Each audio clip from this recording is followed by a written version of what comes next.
Hello friends, अस्सलाम वालेकुम and welcome to reality TV. दोस्तों, ये साल था 2010 का। पाकिस्तान तब्दील हो रहा था। पाकिस्तान के हर कोने में मोबाइल फोन्स बिक रहे थे और इन मोबाइल फोन्स में एक सिम बहुत कॉमन थी, यू फोन की। यू फोन एक अवामी नेटवर्क बन गया था। सस्ते पैकेजेस और इंटरनेट, कम पैसों में लोग ये सब फैसिलिटीज यूज कर रहे थे। खास तौर पर यंगस्टर्स में यू फोन बहुत पॉपुलर हो गया था और इसी दौर में यू फोन ने एक अजीब किस्म की मार्केटिंग कैंपेन लॉन्च कर दी। ऐसे इश्तिहारात पाकिस्तान में पहले कभी नहीं देखे गए थे। इन इश्तिहारात में मज़ाहिया फनी स्टोरी लाइन्स बनाई जाती थीं। ये इश्तिहारात इतने मशहूर हो गए कि लोगों को यू फोन के इश्तिहारात का इंतजार रहता था। मैंने तुम्हें कॉल करके कहा था, एक नरम सा गद्दा लाकर बिस्तर पे डाल दो। तुम ये गद्दा कहा था? हाँ, कसूर इस बेचारे का नहीं, आपके मोबाइल नेटवर्क का है। सिर्फ यू फोन दे ऐसी साफ आवाज के बाद पूरी और सही समझ आए। इन एड्स के मेन स्टार फैसल कुरैशी होते थे। असल में यू फोन ने एक एड शूट किया था। इनके पास कुछ पैसे बच गए और इन्होंने फैसल कुरैशी से राब्ता किया कि इन बचे हुए पैसों में एक और छोटा सा इश्तिहार बनाना है। फैसल कुरैशी ने डायरेक्टर एहसन रहीम को कांटेक्ट किया और फिर इन दोनों ने यू फोन के लिए मज़ाहिया से इश्तिहारात बनाना शुरू कर दिए। तेरी मेहरबानी। मेहरबानी। कुछ भी कहो, साफ आवाज से फर्क पड़ता तो है। तो सिर्फ यू फोन देता है आपको साफ आवाज, फौरी राब्ता और वसी नेटवर्क। पाकिस्तान की तारीख में शायद पहली दफा ऐसा हुआ था कि कोई कंपनी अपने एड्स के लिए मशहूर हो गई थी। यहाँ तक कि एक दफा मोबिलिंक ने इंडियन एक्ट्रेस नरगिस फाखरी, जो मोबिलिंक की ब्रांड एम्बेसडर थी, कि ये तस्वीर अखबार में प्रिंट करवा दी। जवाब में यू फोन ने फैसल कुरैशी की ये मज़ाहिया तस्वीर अखबार में पोस्ट कर दी। यू फोन की मार्केटिंग कैंपेन का लेवल इस हद तक बढ़ गया था।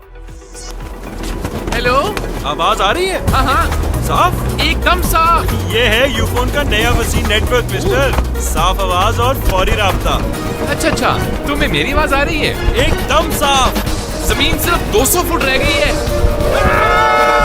दोस्तों, वक्त गुजरता गया और यू फोन के ये एड्स यू फोन की पहचान बन गए। यू फोन इन एड्स पर अच्छा खासा पैसा लगा रही थी, लेकिन फिर ऐसा क्या हुआ कि यू फोन ने ये एड्स बंद कर दिए। इतनी कामयाब मार्केटिंग कैंपेन कहां चली गई?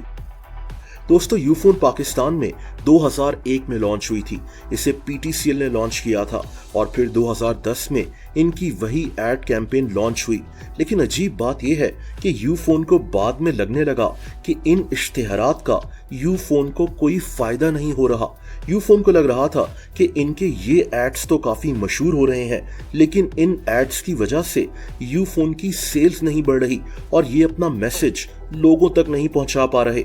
अब ये बहुत अजीब बात है कि यू फोन ने अपनी बुरी सेल्स की काफी सारी जिम्मेदारी इन एड्स पर डाल दी थी। एहसन रहीम, जो अपनी कंपनी टैडपोल फिल्म्स के थ्रू ये सारे एड्स बना रहे थे, इन्होंने भी यू फोन को इसका जवाब दिया कि ये यू फोन ने एक अजीब सी लॉजिक दी है। एहसन रहीम के मुताबिक इश्तिहारात का मकसद उस कंपनी का ब्रांड लोगों के जहनों में डालना होता है, जो इन्होंने इन फनी इश्तिहारात के जरिए बिल्कुल ठीक तरह से किया, जिसकी वजह से पाकिस्तान में बच्चे बच्चे को यू फोन के एड्स याद हो गए थे। अब एहसन रहीम की बात ठीक लगती है, लेकिन यू फोन को लगा कि अब इनको सीरियस इश्तिहारात बनाने चाहिए और यही वजह थी कि यू फोन ने ये फनी एड्स बनाना बंद कर दिए थे। दोस्तों, यू फोन की सेल्स अच्छी नहीं हो रही थी।